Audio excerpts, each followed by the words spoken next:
You're watching NTC News, DeKalb County's only television news source, on the campus of Northern Illinois University and from the Northern Television Center. This is NTC News Tonight. Many foster children across the country are in need of a place to call home. Good evening, I'm Dan Kenny. Thanks for joining us. And I'm Desni Norton. NTC reporter Amber Luckett tells us more about how you may be able to make a difference in foster kids' lives.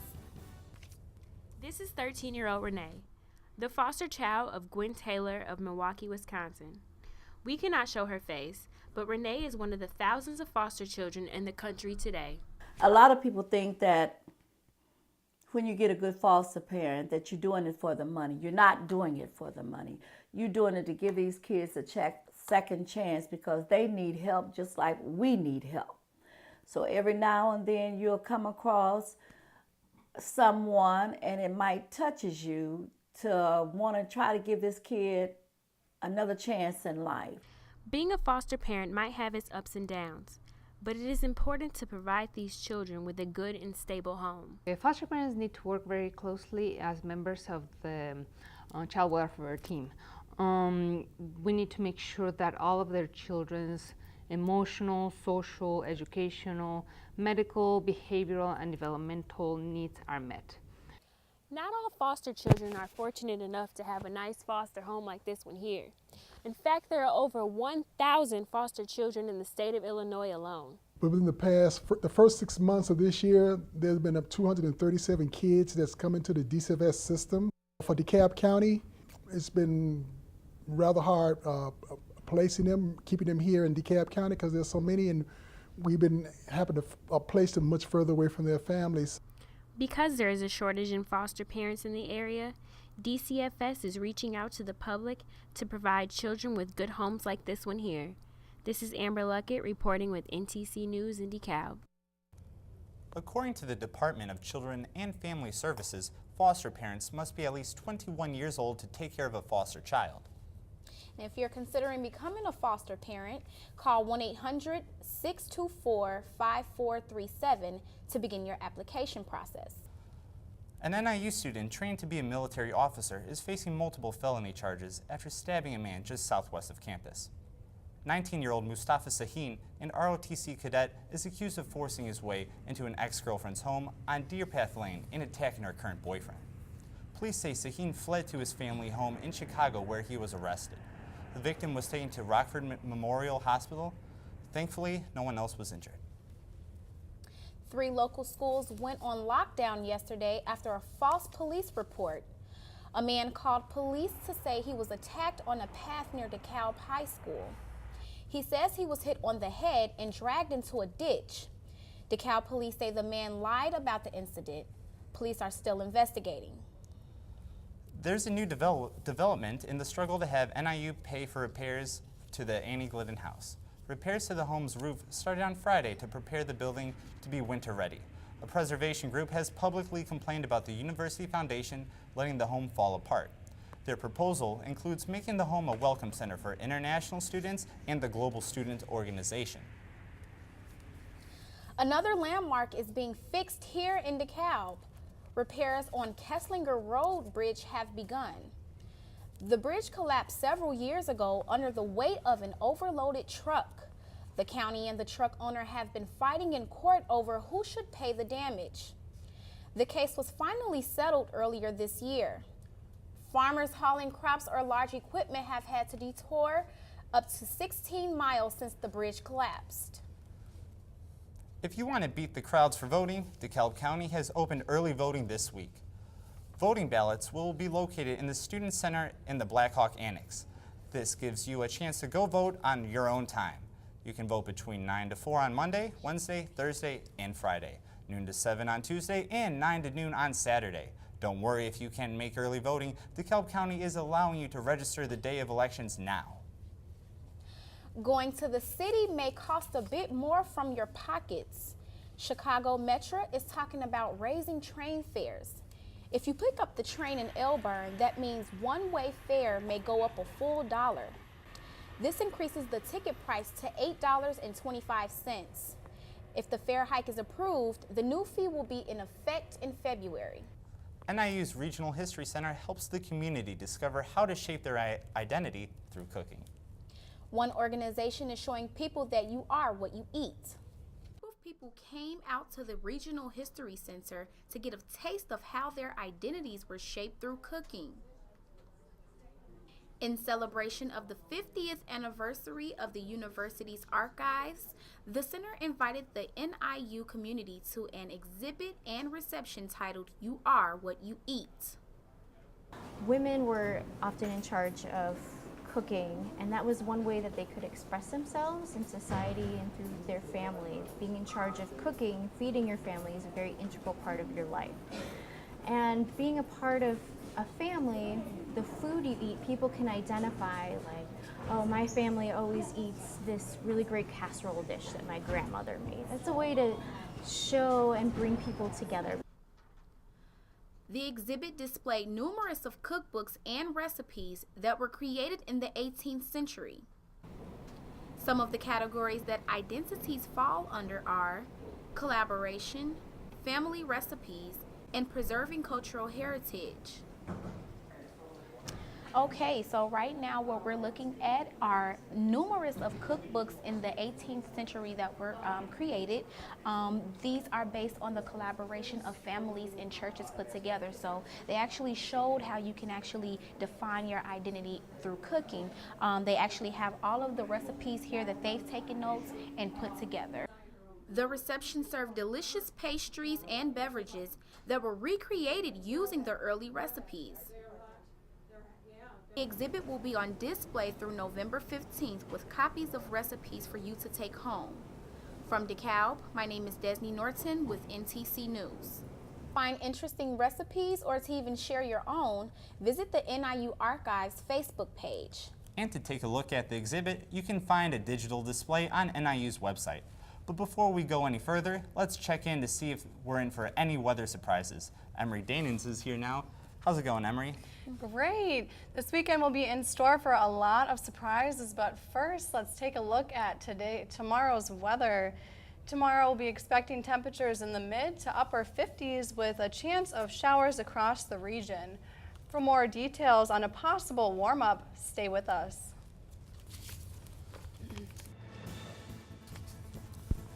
And later, some surprising findings from a new autopsy in the Michael Brown case.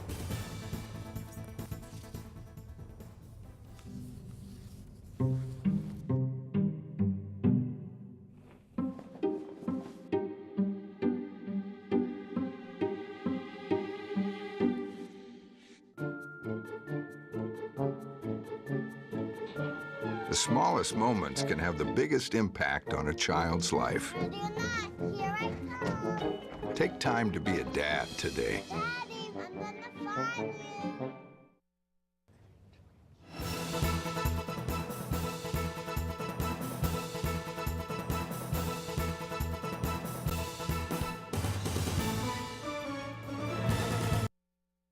I hope you've all been enjoying the beautiful weather we've seen today. Nothing but clear skies and sunshine out there. It's made for a great day. So far today, we've reached a high of 57 degrees and overnight expected to dip down to a low of about 37.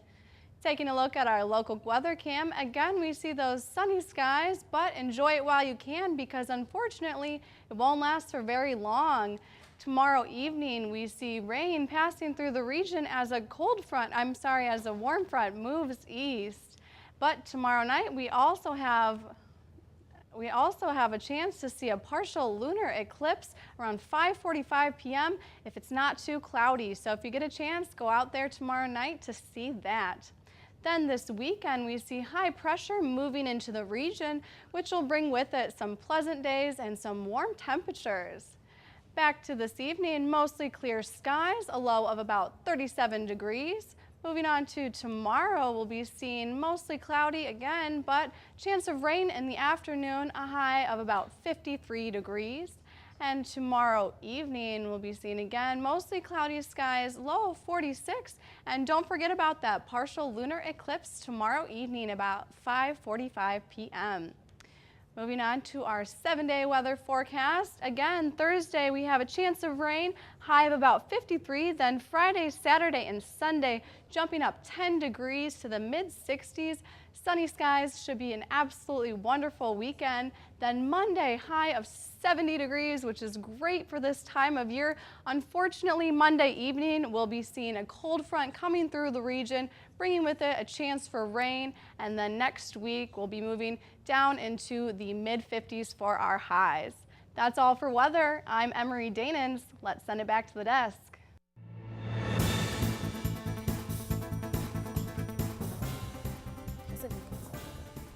The job outlook is looking better again. And teens are being more cautious while behind the wheel. These are today's state lines. Illinois unemployment rates fell again last month to 6.6%. That's the 7th straight month of improvement. The latest report says the state added more than 19,000 jobs since August. It also highlighted continued changes in one of the state's key employment sectors, manufacturing. Manufacturing jobs fell in September by a net 2,800. Teen driving deaths in Illinois are down by nearly 55% over the past decade, according to Secretary of State Jesse White. Illinois officials credit programs like the Graduated Driver Licensing Law, which requires teen drivers to log more hours with their parents and driving instructors. The former treasurer of Mercer County in western Illinois has been sentenced to 4 years in prison. Mike Bertelson was convicted of stealing $13,000 from the county's emergency 911 fund. A pair of companies owned by the founder of the Jimmy John's sandwich chain owns the Illinois nearly $1.5 million in state taxes. The Department of Revenue claims the companies owe the money on a couple of corporate jets that are not eligible for a commercial exemption. And those are today's state lines.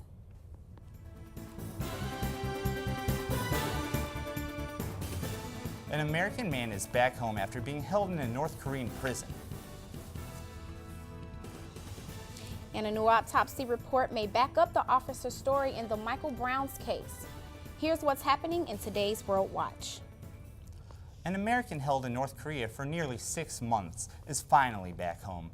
56-year-old Jeffrey Fowle arrived at Wright-Patterson Air Force Base in Ohio this morning. He was arrested in May for leaving a Bible at a nightclub for foreign sailors. The North Koreans see that as a political crime. The U.S. is still trying to secure the release of 2 other Americans still being held. New details in the investigation into the Michael Brown shooting.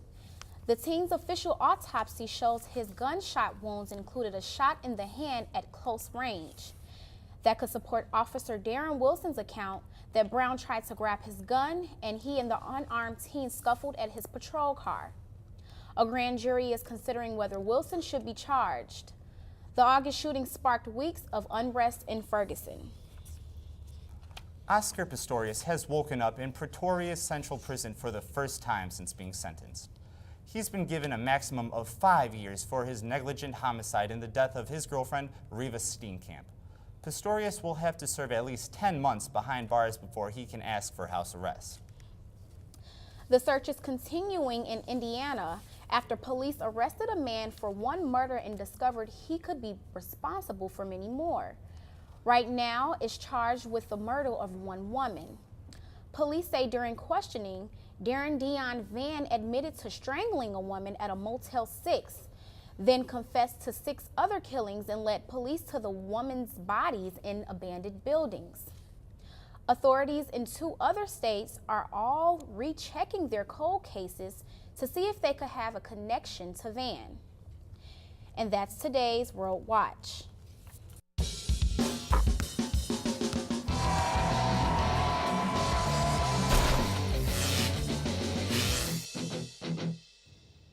Hey everyone, I'm Kyle Jacobs. Busy time in sports with so many major sports in action. Let's start last night with when the Blackhawks faced the Philadelphia Flyers at the United Center. Let's get right into it with a scramble in the front of the Flyers goal when Brandon Saad finds the puck underneath Steve Mason and puts the Blackhawks up 1-0. Now on the power play, a Patrick Sharp shot from the point is off target, but Patrick Kane is there to put it home 2-0 Hawks. Later in the first, the Hawks on a 3-on-2 rush when Sod passes to Brian Bickle, who snaps a wrist shot over the shoulder of Mason to make it 3-zip Chicago. That's all Blackhawks goalie Antti Raanta needed as he makes a nice save here on one of Philly's best scoring chances of the night. Raanta shut out the Flyers for the second shutout of his career as the Blackhawks take it 4-0. Now let's move on to Game 1 of the World Series. James Shields in a jam early. Pablo Sandoval pulls it down the line into right field. Gregor Blanco scores from the third. Buster Posey tries to score from all the way from first, but gets thrown out at the plate there. Next man up, Hunter Pence, rockets Shields' pitch up and out for the 2-run home run, making the score 3-0 in the first inning. For our play of the day here, we have Matson Baumgartner snags a line drive right here, wait for it, off the bat, right back into his mitt. Baumgartner had a solid performance, holding the Royals to only one hit in the first 7 innings. Giants took Game 1 7-1. Now let's shift gears to football. Bears play Miami Dolphins in Chicago Sunday. Jay Cutler's short pass to Matt Forte, who runs it in the end zone for the 10-yard touchdown. Dolphins come right back, though, and answer with Lamar Miller running it in for the 2-yard touchdown. Dolphins take the lead 21-7 and end up winning it 27-14. That's all for sports. Let's see what Desni has for you next. Egyptian Theater in DeKalb is ready to stir up even bigger and better screens this Halloween season.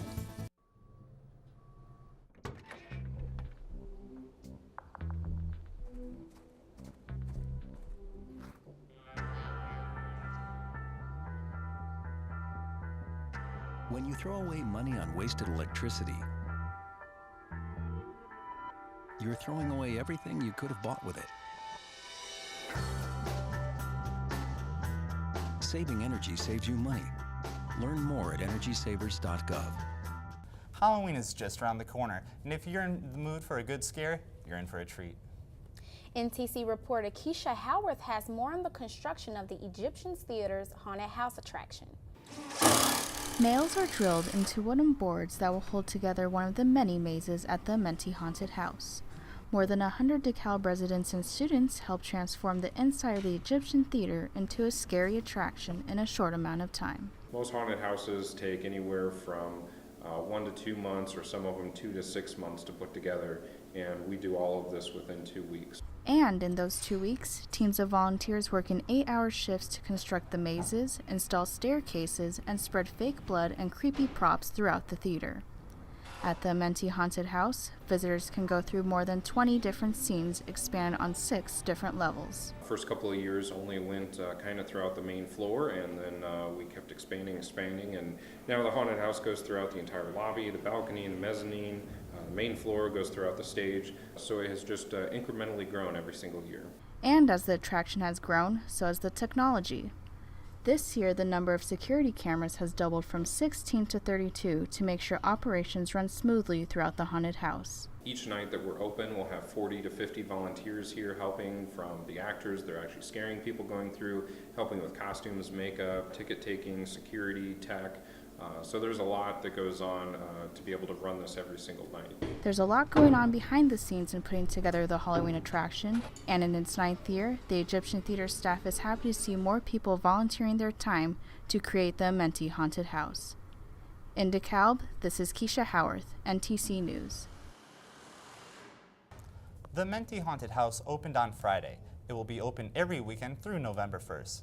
Yeah, that looks like a lot of fun.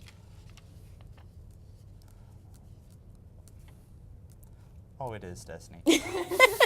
it's trust me, I've been there in years past, and let me tell you, it's very frightful there. Really? They're scary, I'm telling you.